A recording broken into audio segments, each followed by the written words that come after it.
मज़ेदार experience. Charger etcetera कोई भी गैजेट अलाउड नहीं है। फूड ऐसे सर्व होता है यहाँ पे। दोस्तों अभी हम आ गए हैं बाणगंगा। ऐसा लाइव मोती निकाल के देते हैं।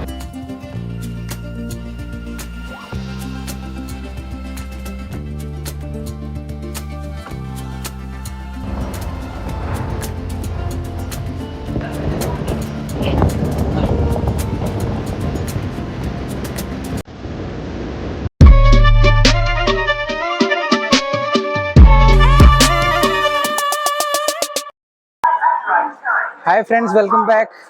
तो स्वागत है आपका मेरे इस न्यू ब्लॉग में। और आज हम जा रहे हैं सोमनाथ। तो अभी हम हैं अहमदाबाद रेलवे स्टेशन पे, अहमदाबाद जंक्शन ADI। और अभी बज रहे हैं 9:30 और 10:10 में हमारी ट्रेन आने वाली है वीरावल के लिए, which is Saurashtra express, train number 19217। और हम नेक्स्ट डे मॉर्निंग 7 बजे पहुंच जाएंगे वीरावल, जहां से हम जाएंगे सोमनाथ, हमारे पहले ज्योतिर्लिंग में। तो मैं, और आपको पता ही है कि मैं और मेरी वाइफ ट्रैवल कर रहे हैं, और साथ में कंपनी हमारा एक फ्रेंड भी है जो कि हमें अभी ट्रैवल करेगा। थोड़ी ही देर में वो भी आने वाला है, तो विल ट्रैवल टुगेदर।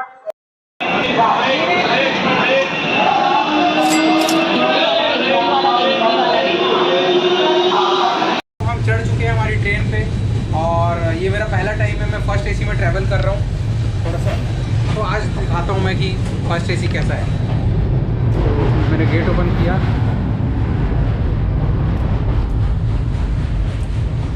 और यहाँ पे लाइन से केबिन्स होते हैं। तो जितने भी लोग हैं उनको केबिन्स अलॉटेड होते हैं। और लाइक इसमें कूपे भी होते हैं, लाइक उसमें 2 लोग रहते हैं। तो वो बेस्ड ऑन अवेलेबिलिटी रहता है कि अगर आप हस्बैंड वाइफ हो या कोई कपल हो तो उस पर आप ले सकते हो कूपे को।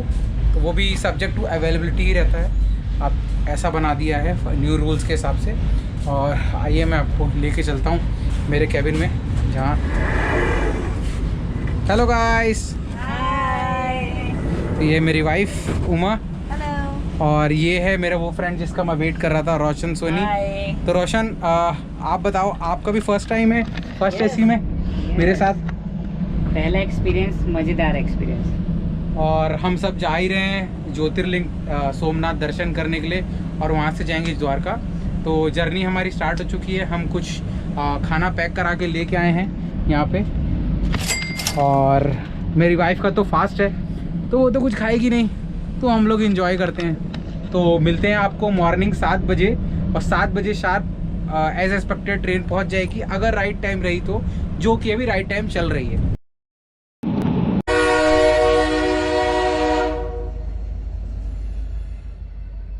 हम पहुंच चुके हैं वीरावल जंक्शन, और इस टाइम टाइम हो रहा है 6:50 AM।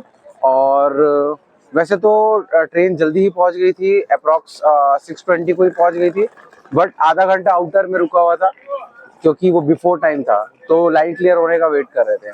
तो अभी हम पहुंच चुके हैं like 20 minutes early, because ETA उसका 7:10 ही रहता है अप्रॉक्स। तो हम अब यहाँ से जाते हैं, होटल ढूंढते हैं, कोई फ्रेशन अप होते हैं, क्योंकि जो होटल हमने किया था वो फिर हमें कैंसिल करना पड़ा। तो अब हम जाते हैं, मैं, मेरा फ्रेंड और मेरी वाइफ, एक अच्छा सा होटल फ्रेशन अप होके सीधे निकलते हैं मंदिर के लिए। एक्सपेक्टेड तो नहीं था कि कितनी भीड़ होगी, बट काफ़ी भीड़ है यहाँ पे।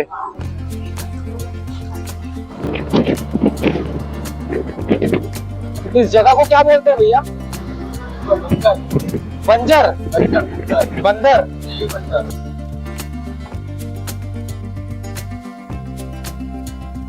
वीरावल एक बहुत बड़ा फिश एक्सपोर्टर है, और यहाँ बहुत सारी फिशरीज हैं। जितनी बोट आप देख रहे हो यहाँ पे, सब फिशिंग करने जाते हैं। हर बोट में एक टेंडल, मतलब एक कैप्टन, एक कुक और 4 वर्कर्स होते हैं, जो लगभग 15 से 20 दिन मछली पकड़ते हैं समुद्र में। और यहाँ कम से कम 800 से 1000 बोट तो होंगे ही।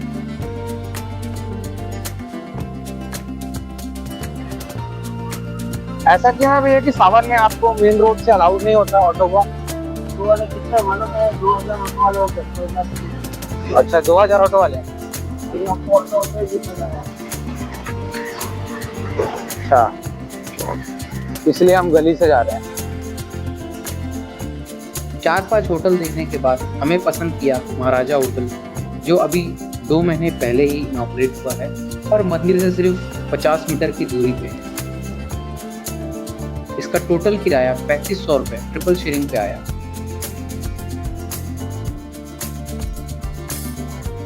इसकी लॉबी और रूम दोनों ही बहुत सुंदर है। किचन का काम अब उस समय चल रहा था।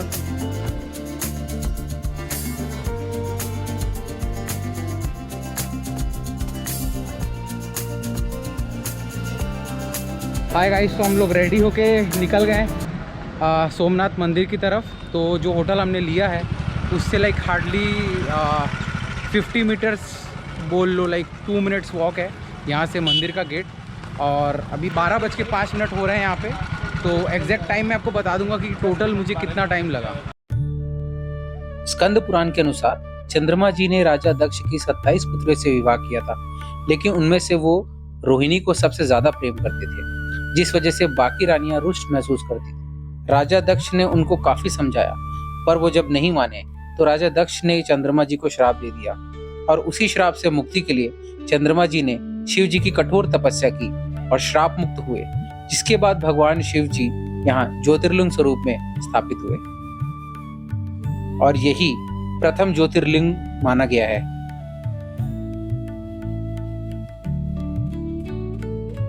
हेलो फ्रेंड्स, मंदिर के एंट्री गेट में हम पहुंच चुके हैं और यहाँ पर मुझे भीड़ दिख रही है, बट उतनी नहीं दिख रही है। और मंदिर के अंदर में कुछ भी mobile, camera, laptop, charger etcetera कोई भी गैजेट्स अलाउड नहीं है। तो हमें सब सबमिट करना होगा और सबमिट करने वाली जो विंडो है, जो वहाँ पर जो कैबिन बने हैं वहाँ पे हमें सबमिट करना है। और ये लाइन जा रही है जो वहाँ से फिर आपको मेन लाइन चालू होगी। एक्साइटेड हूँ मैं। सो ये है सामान है यहाँ पे, मोबाइल, कैमरा, पर्स, बड़ा थैला, थैली बैग, हैंड बैग यहाँ जमा कराएंगे। इसे स्वयंभू ज्योतिर्लिंग या सोमनाथ ज्योतिर्लिंग कहा जाता है, जो कि सारे ज्योतिर्लिंगों में सबसे प्रथम ज्योतिर्लिंग है। सिर्फ 10 मिनट में ही बहुत अच्छे से हमारे दर्शन हो गए सोमनाथ ज्योतिर्लिंग जी के, और इसकी भव्यता की मैं शब्दों में वर्णन नहीं कर सकता। यहाँ आके मन एकदम शांत हो जाता है। अगर आपको रुद्राभिषेक या रुद्र पूजा या और कोई शिव जी की पूजा करानी हो तो यहाँ वो भी हो सकती है। आपको वहाँ पे अंदर पंडित जी से एक पर्ची और एक समय बुक करना होता है, जिसके पश्चात आप वहाँ पर पूजा कर सकते हैं। बाहर निकलते ही आपको मार्केट मिलेंगे और ये विशाल प्रतिमा जो वीर हमीर जी गोयल जी की है, जिन्होंने अपने कुछ साथियों के साथ मंदिर की सुरक्षा की थी।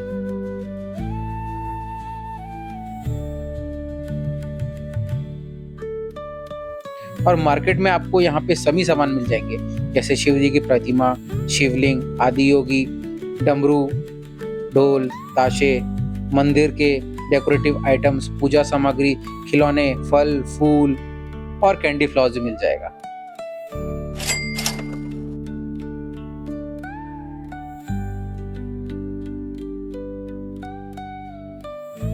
अच्छे से दर्शन होने के बाद अच्छे से फ्रेशन अप होके हम आ गए यहाँ पे लंच के लिए, माधव रेस्टोरेंट।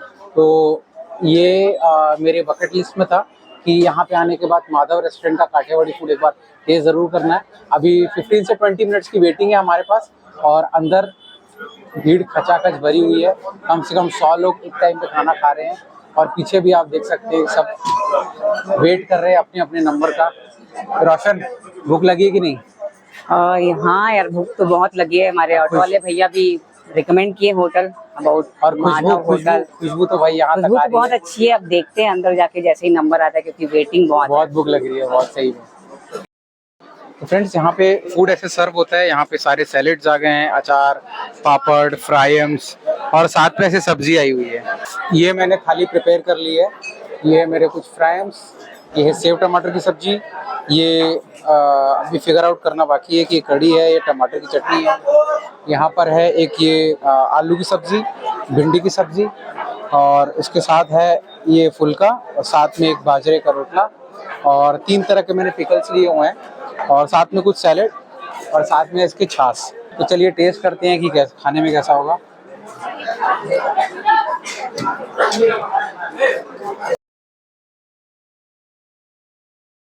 खाना तो सही में अमेजिंग है,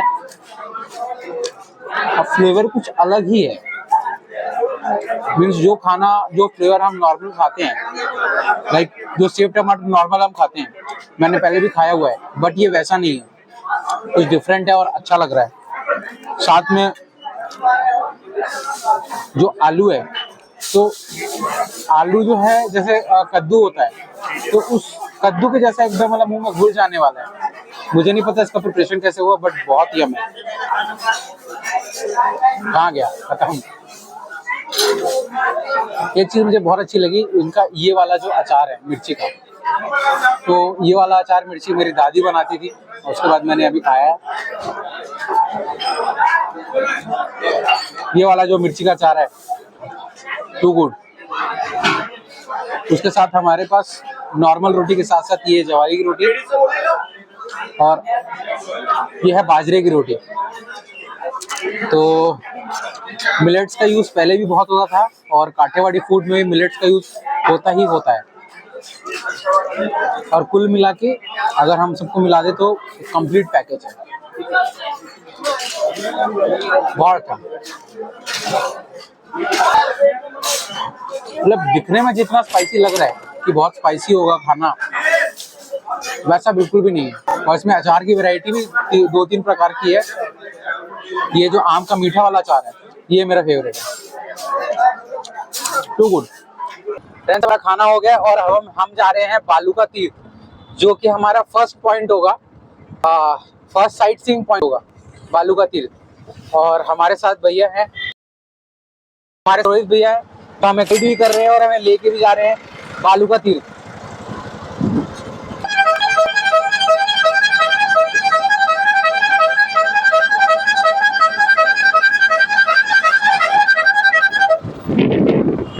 भैया फुल धूम वाली गाड़ी बना दी आप तो। हम आ चुके हैं श्री बालका तीर्थ मंदिर पे और यहाँ के स्थानीय लोग इसे बालू का तीर्थ मंदिर भी कहते हैं। आइए फ्रेंड्स, अंदर चलते हैं और देखते हैं कि कैसा है अंदर का मंदिर। कृष्ण भगवान जी द्वारका से यहाँ चल के आए थे और यहाँ ऋषि मुनियों का आश्रम हुआ करता था। जब भगवान निंद्रासन में बैठे हुए थे, तब जरन नामक एक शिकारी शिकार के लिए निकला था और कृष्ण भगवान जी के दाहिने पैर में एक बिंदु चमक रहा था और उसे ऐसा लगा जैसे शायद ये हिरण की आंख है, और उसने तीर मारा और भगवान जी को लग गया। जब जरन ने आके देखा कि ये कोई हिरण नहीं बल्कि कृष्ण जी है, तो वो कृष्ण जी के पैरों में माफी मांगने लगा कि मुझसे गलती हो गई। तब भगवान जी ने उन्हें बताया कि पिछले जन्म में मैंने तुम पे बाण चलाया था, तब तुम वाली थे, और इस जन्म में तुमने मुझ पे बाण चलाया। ये सारी मेरी ही रची गई लीला है। हर व्यक्ति को उसके कर्मों का फल भोगना ही पड़ता है, चाहे इस जन्म में या अगले जन्म में। यहाँ एक शिव और पार्वती जी का मंदिर भी है, तो हमने उसके भी दर्शन किए। ये जुगाड़ गाड़ी सोमनाथ में बहुत प्रचलित है। इसमें आगे का हिस्सा बुलेट का और पीछे का कार्ट होता है, इसको दोनों को जोड़ दिया गया है।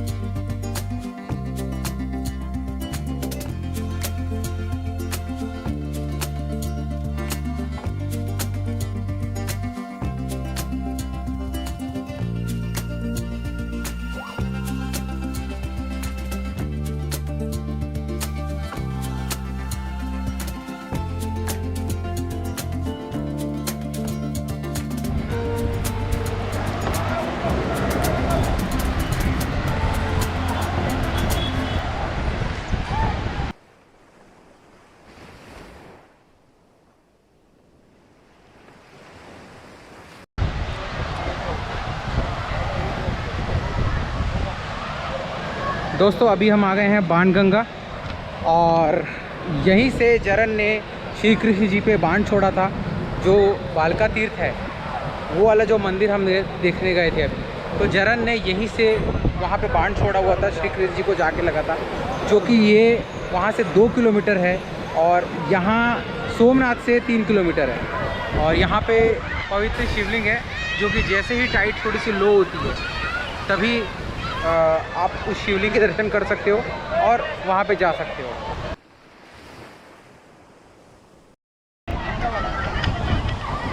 और यहाँ पे बहुत सारे शंख और शिपी आपको मिल जाएंगे। बहुत सारे लोकल वेंडर्स भी हैं यहाँ पे। ऐसा लाइव मोती निकाल के देता है। पल सीपी वाला देखिए यहाँ से भैया ने अभी लाइव ये पर्ल सीपी निकाली है यहाँ से। आपका नाम क्या है भैया? योगेश भैया यहाँ पे। और आपको सीधा शिवलिंग के पास जो पानगंगा है वहाँ पर ही मिल जाएंगे भैया।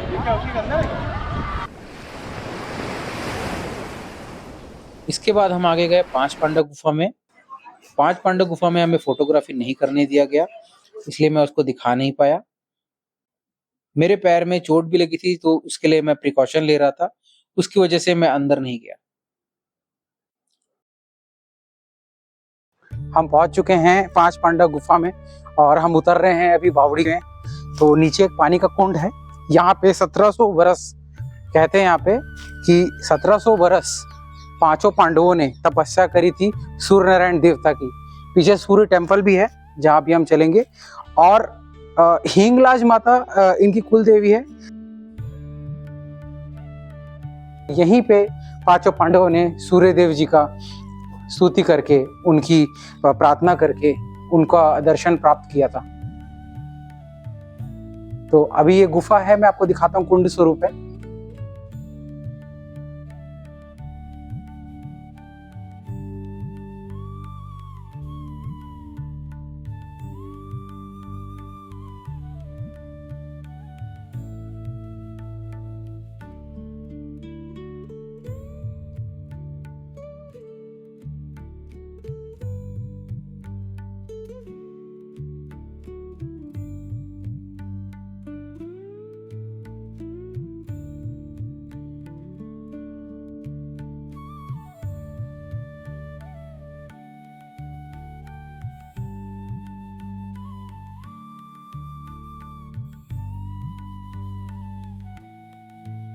पांडव गुफा के बाहर आते ही जस्ट उसके अपोजिट साइड में एक शांत त्रिवेणी संगम घाट है, जहां हिरन, कपिला और सरस्वती नदी का संगम होता है। और हाई टाइड की वजह से यहाँ बोटिंग अभी फिलहाल बंद थी।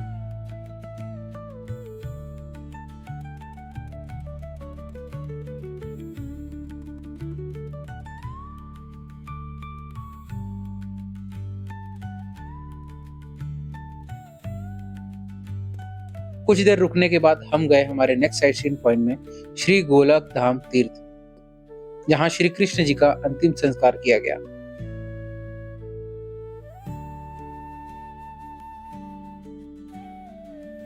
ऐसी कथा है कि श्री कृष्ण जी का जब अंतिम संस्कार के दौरान ये पूरी जगह जलमग्न हो गई और उनका आधा जला शरीर लकड़े में बदल के सागर में चला गया।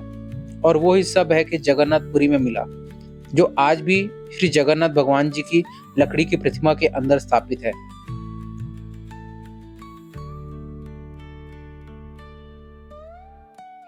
और यहीं हमने दर्शन किए गीता मंदिर, जहां भगवत गीता के 18 अध्याय 18 स्तंभों में लिखे गए हैं।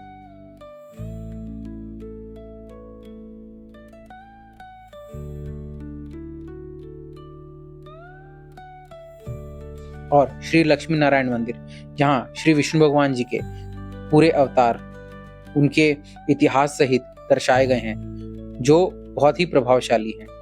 साथ ही साथ हमने चरण पादुका जी के भी दर्शन किए, मगर वो मैं रिकॉर्ड नहीं कर पाया।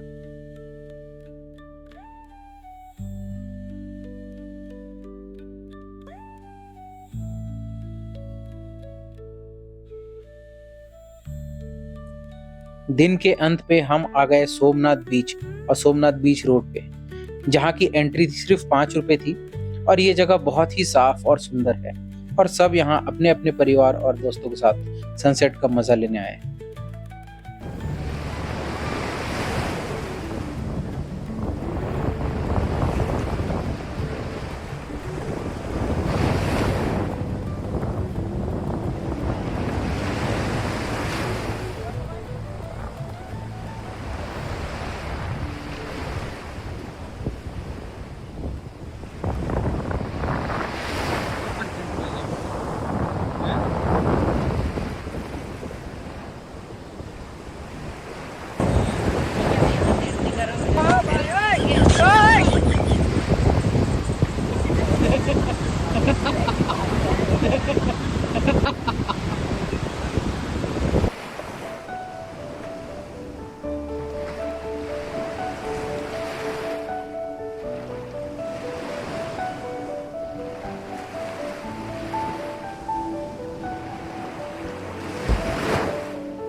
दोस्तों कितना भी घूम लो, कुछ चीज़ें रह ही जाती है जो हम अगली बार देखेंगे। सोमनाथ सिर्फ एक तीर्थ स्थल ही नहीं, एक अलग ही खुशी है। इतने सारे मंदिर देखे, मगर ऐसा भव्य मंदिर और ऐसा इतिहास कहीं का नहीं है। इसी के साथ आज का दिन और ये वीडियो यहीं ख़त्म होता है। आशा करता हूँ आपको ये वीडियो पसंद आया होगा। कमेंट करके ज़रूर बताना। तो मिलते हैं नेक्स्ट वीडियो में, तब तक के लिए बाय बाय।